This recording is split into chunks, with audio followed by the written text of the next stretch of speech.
Patron Deni, momento importante per la storia di Agrigento e dell'Agragas, l'impianto di illuminazione si farà finalmente allo stadio, allora serve una grande squadra per provare il salto di categoria. Sì, è chiaro che ora ci riuniremo tutto il management perché vogliamo, vista la buona notizia, vogliamo un attimino alzare, diciamo così, il livello tecnico della squadra per far sì che da qua ai prossimi anni l'Agragas ritorni a calcare i palcoscenici importanti.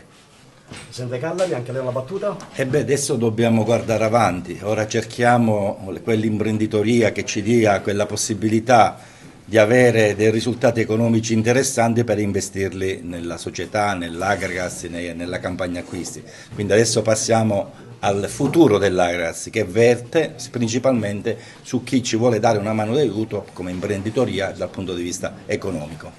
Sindaco, momento storico per la città di Agrigento che avrà, la stadio avrà finalmente l'impianto di illuminazione. Sì, questo è un momento storico, un momento epocale, si parla forse da più di 40 anni di questa famosa illuminazione.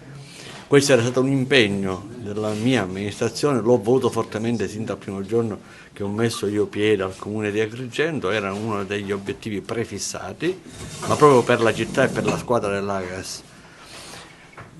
per rispetto anche ai tifosi, per rispetto anche a tutti noi. Realizzare un impianto del genere vuol dire anche far crescere la nostra squadra, fare un'importante campagna di acquisti e riuscire anche a raggiungere delle vette più alte. Momento storico per la città di Agrigento, per gli sportivi, per l'Agragas, l'impianto di illuminazione si farà finalmente, grazie anche al vostro contributo. Certo si farà grazie sia al contributo del Comune ma anche e soprattutto dalla Regione Siciliana nella veste dell'assessore Aricò e del Ministro Fitto naturalmente che fa parte della commissione dove siamo insieme, dove abbiamo lavorato per i fondi di coesione. Non poteva mancare Agrigento, non poteva mancare l'illuminazione anche perché se l'aspettiamo da tanti anni, da decenni, da più di 40 anni e finalmente è realtà. Ora grazie all'illuminazione e grazie anche a degli interventi che verranno fatti anche poi successivamente con altri bandi per ristrutturare lo stadio, naturalmente possiamo pensare a un Agragas in grande. Quindi da parte nostra c'è stata massima disponibilità, noi non abbiamo mai lasciato solo l'Agragas, mai lasciato solo la città e soprattutto le esigenze che ha questa città. Quindi da parte mia c'è la massima disponibilità per tutto e sempre come dico forza Agragas. Con la firma dell'accordo sull'FSC tra il Presidente Meloni e il Presidente Schifani si sono sbloccati quasi 7 miliardi per la Regione Siciliana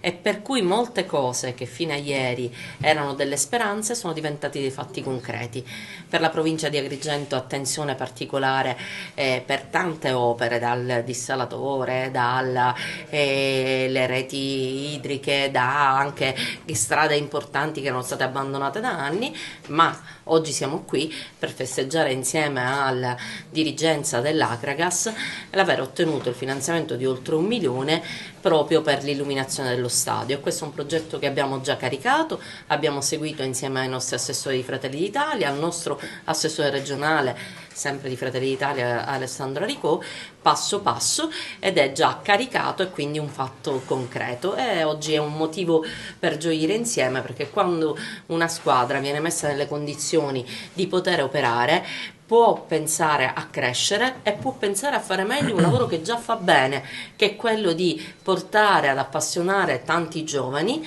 verso uno sport che è sano, che crea comunità e che crea aggregazione, quindi va aiutato e continueremo così anche in futuro perché altri fondi sono stati sbloccati ma questi andranno in bando e sono certa che l'amministrazione Miccichè, i nostri assessori, io e il collega Pisano ci faremo trovare pronti per cogliere altre occasioni di investimenti.